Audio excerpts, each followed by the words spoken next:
So, what's your favorite action game? I bet you mine's is better. After about 2 years of letting it collect dust, I decided to brush off the cobwebs and play Nioh 2 again. And honestly, what a mistake. what a blunder. I hate how good it is. Honestly, good isn't a strong enough word. It actually undersells the quality of this game. So I take it back.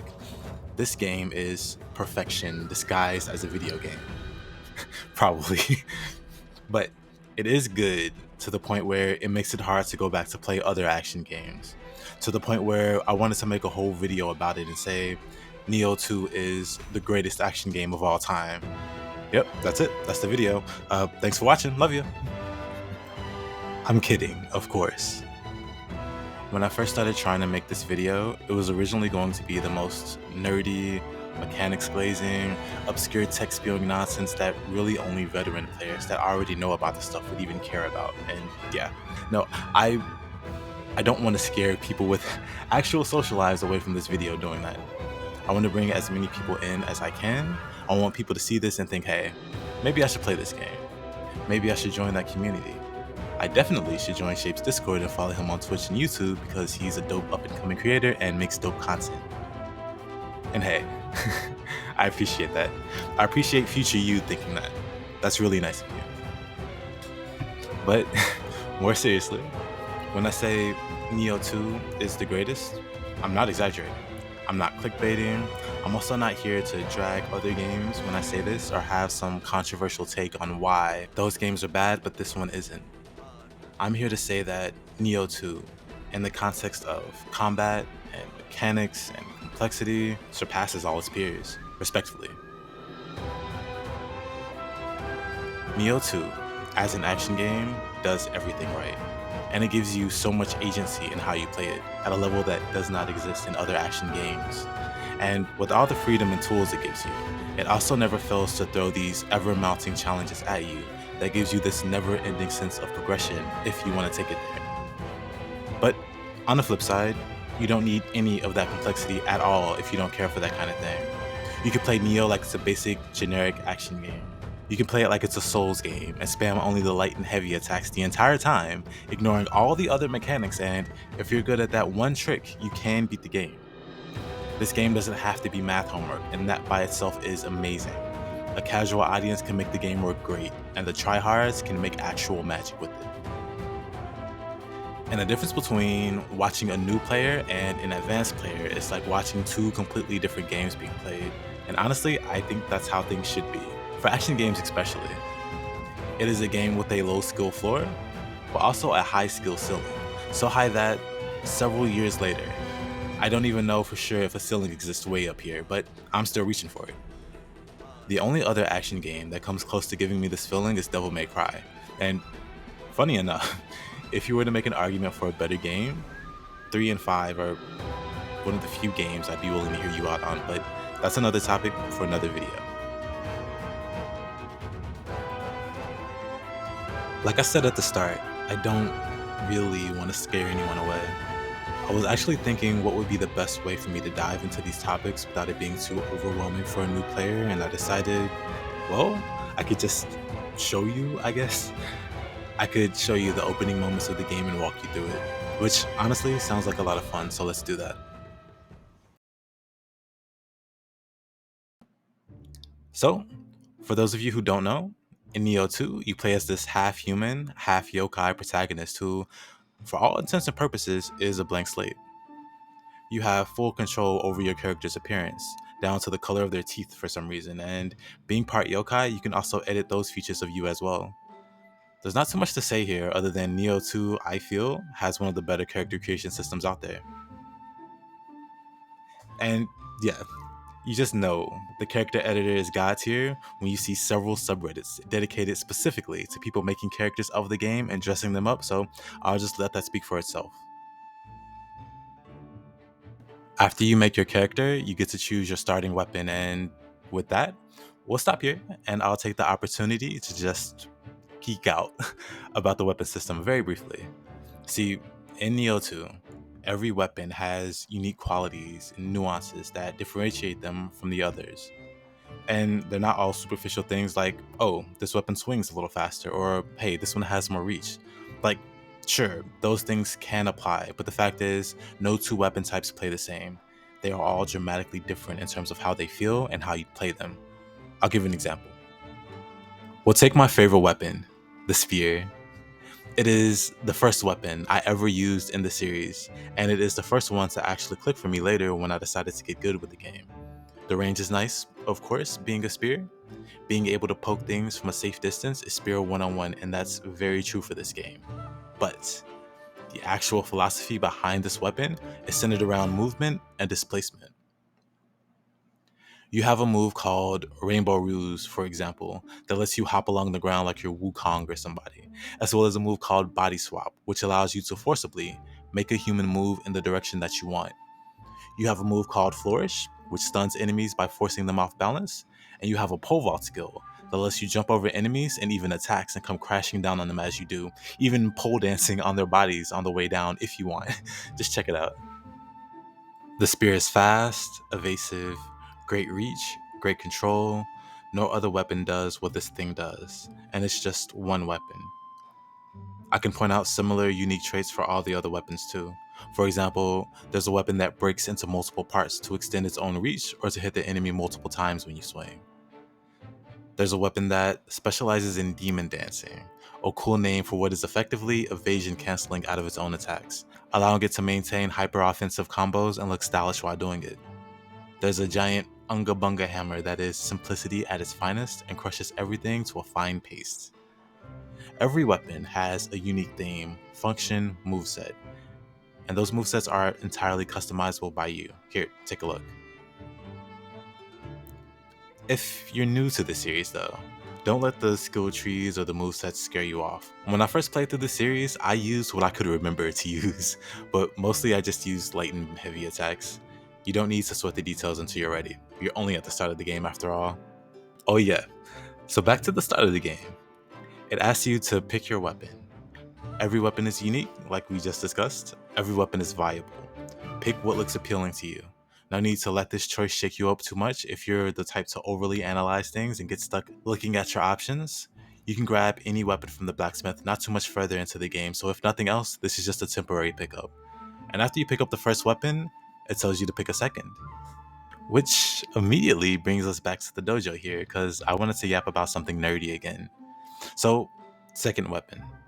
Most people like to stick with one weapon, and that is 100% alright. But this game has a really fun mechanic in place where you can do an attack while switching weapons. Most people miss the point of why this is amazing, but to keep it simple, combos can and will end.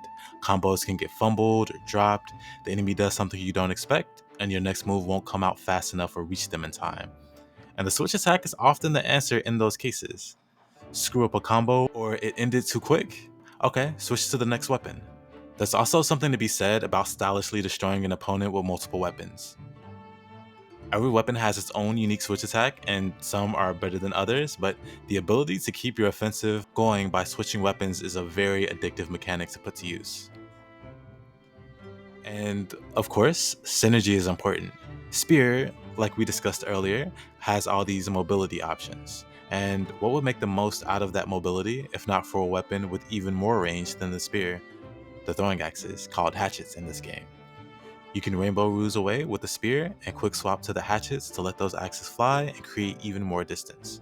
There's a few fun setups with these two weapons, and they're not the only ones that synergize really well. Some weapon combos in this game make too much sense, and it's a mechanic that really rewards experimentation. I'll stop here before I go too crazy with showing this off though, but weapon switching is immensely beneficial and satisfying to pull off in this game. So don't sleep on a second weapon choice, you're missing out, I promise. Oh, we're back here? Okay, let's rewind.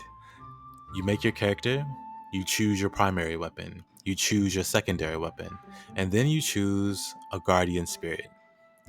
There's a lot I can say about this system too, but the most important thing I should mention is this.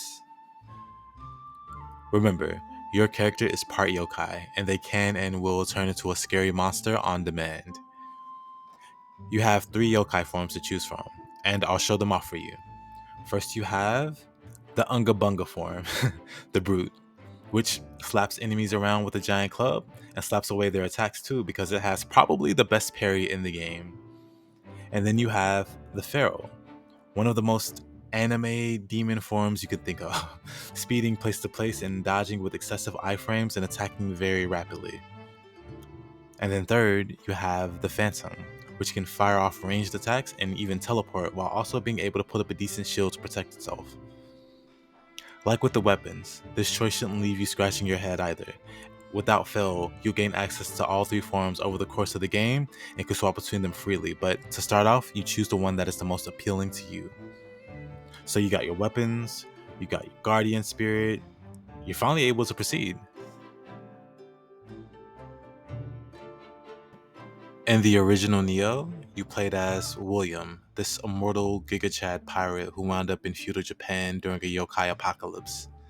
In Nioh 2, you are a Giga Chad yokai who woke up on the wrong side of the bed one day and decided to make it every other yokai's problem, it feels like.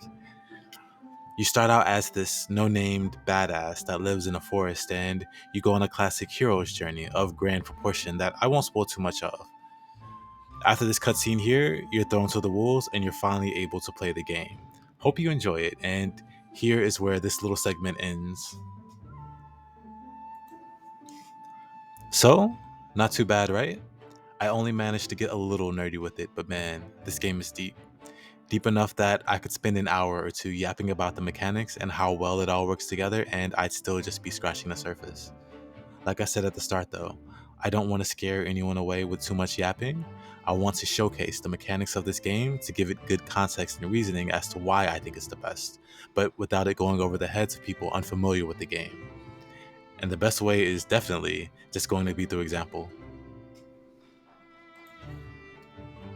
So, here, I want to show this off first of all. If you are a new player or you're still learning the ropes, please pay attention. An important thing to remember is there exists a mechanic in the game called key pulsing. To simplify it a bit, if you played a Souls game, key would be your endurance or your stamina bar. Basically, every action has a cost to use it. Do too many actions without properly pacing yourself, and you might get exhausted.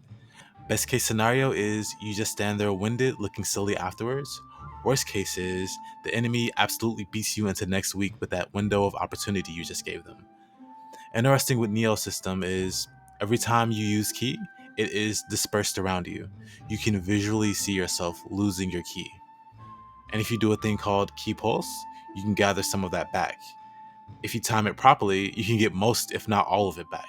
And this very basic mechanic is something that goes over most people's heads, I feel, when they first play the game and end up either never using it or using it a bit late. Not that it's their fault or they're bad for using it, but it can just seem like it's not a big deal when it's first shown or explained. But key pulsing is a core component to this game and part of what makes it so great. Stamina management in games is always important, but in this game, you can greatly control that stamina to a degree not seen in other games. And with that explained, do me a favor. Look to the top left of the screen. You have the health bar, and below that is the key bar. It's depleting whenever I attack, so I want you to check out something. Don't look at the character or the funny kappa shell on her back, just look to the top left, the bar under the health. It'll go down when I attack, but if I key pulse, I get it all back. See? See how it regenerates? I'm doing some big attacks here, but managing to key pulse when I can to recover it back. And it takes no time at all to do really. Doesn't break up the flow of combat one bit to incorporate it in. If anything, it makes combat even more involved. Neat, right?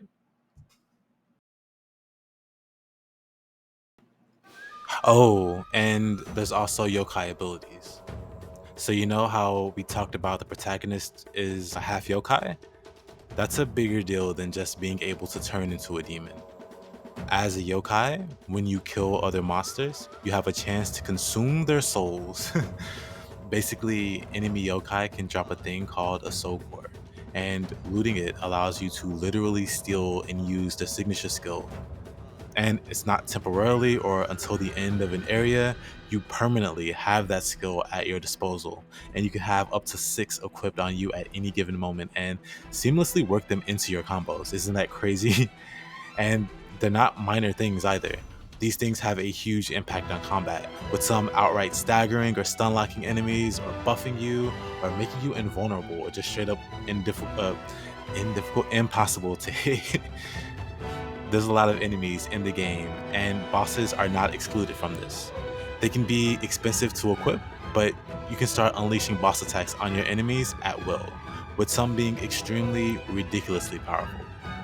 Or you can do some funny stuff like turn into a cat. Listen, I'm not judging how you play. Also, you've probably seen me cast some here and there, but there's also magic in the game. So, if you're a caster, a mage enjoyer, good news. That playstyle is well supported and it doesn't actively feel like you're shooting yourself in the foot trying to be one. Magic is nice and powerful in this game, so feel free to use it. That is, unless you, of course, use the sloth talisman, in which case, do not talk to me, I am disowning you. Pure casters are very possible, even into the challenging, super deep late game, but I like the hybrid approach of mixing spells with my melee, as you can see here. There's also bows, matchlock rifles, and even cannons you can freely use. It's not immediately possible, but thanks to the ridiculous itemization the game has, you can make a pure bow or gun user. There's over 100 unique sets, each with their own special effects. So, say you like shifting a lot and only want to do that, go for it. There's multiple sets for that actually. You want to turn the game into a glorified third-person shooter with your ranged weapons and never swing a melee weapon again, go for it. Same with Pure Caster, this game has got your back. You want to be this unkillable god, demon king tank that takes no damage, go nuts. You find something you like and you maximize that potential. Or if you like experimentation, be ready to play this game forever because you can easily mix and match multiple set bonuses for even more ridiculous outcomes. Because this game has ridiculous levels of customization and a Diablo style loot system that can keep you rolling in gear that you keep on rolling. And again, on that flip side, you can absolutely ignore that aspect. For a new player, builds can be absolutely overwhelming, and it is 100% not necessary to care for it or even start building into the deep late game. Me personally, I ignore the itemization and gearing aspect up until the later New Game Plus cycles, where the game really starts to try to kick you in the teeth. Which is the next thing that I wanted to talk about. I mentioned it towards the start of the video, but I recently returned to Nioh 2 after a 2-year hiatus. I revisited my old save file that had everything unlocked to refamiliarize myself with the game, and after that, I started a fresh new playthrough, on Twitch of course, link in the description, and in doing that, I can really respect the differences between the highest New Game Plus and the start of the game. Nioh has a really stellar system for progression. You have the New Game playthrough, and after that is the New Game Plus, which honestly feels like a victory lap because it's so easy. But then after that, the game decides it's time to humble you in an extreme way, and every New Game Plus after that is aggressively sadistic and challenging. Both normal enemies and bosses get enhanced movesets, subtle changes to their mechanics, and an assortment of buffs. So moves that might have had a punching window before are harder to capitalize on because the recovery is so much better, or they just move plain faster or even attack faster. Certain moves that were their big super attacks get replaced by even bigger attacks, and the former ones are just part of their normal rotation now. Enemy placements are also dramatically different compared to the first New Game and the New Game Plus cycles that follow. I really love how this was all handled. And even beyond that, if you make it past the highest NG+, a post-game dungeon unlocks that continues the theme of ever-increasing sadism, which spirals out of control as you reach the deep end of that content. It's difficult enough to make even some of the most experienced players tap out. Not me though, I'm the GOAT. I wouldn't be making this video otherwise. There's plenty of scrubs who claim you 100% need so and such meta setup to even get through that portion of the game, but brother, I rock Ginmei and casted offensive spells, no sloth, not even familiars, solo, while having +9 penance stone active. Cry about it. Sorry, but if you know, you know. And so, Where do I go from here? I guess I'm done yapping. I can go on, actually. I really can. But I overlooked the abyss, so to speak, for a moment there, and I stepped away. This video could easily be tripled in length if I really decided to go into the weeds of it, but I'll spare everyone from that and just wrap things up here. I hope I was able to present even a remotely appealing argument, or at the very least show some interesting gameplay that might be enough to get people interested in trying it out. Hopefully in the future, Nioh 3 becomes a thing and I can revisit the topic and be like, there's a new best action game, or something equally clickbaity. Until then, I may make one other video of me taking my newest character into the Super Post game with a unique twist. It'll be streamed on Twitch, of course, if you're interested in following there. And yeah, I appreciate you for watching and tuning in. I appreciate any likes and subs. It helps me with the algorithm, I hear. And also any support on Twitch. I'll be streaming Nioh 2 for a while, actually. Pop in there and let me know your thoughts or comment here on the video. If you think there's a game that surpasses Nioh 2, let me know. I'll be interested in checking it out and maybe giving it a spin. And that's it. Love you. Peace.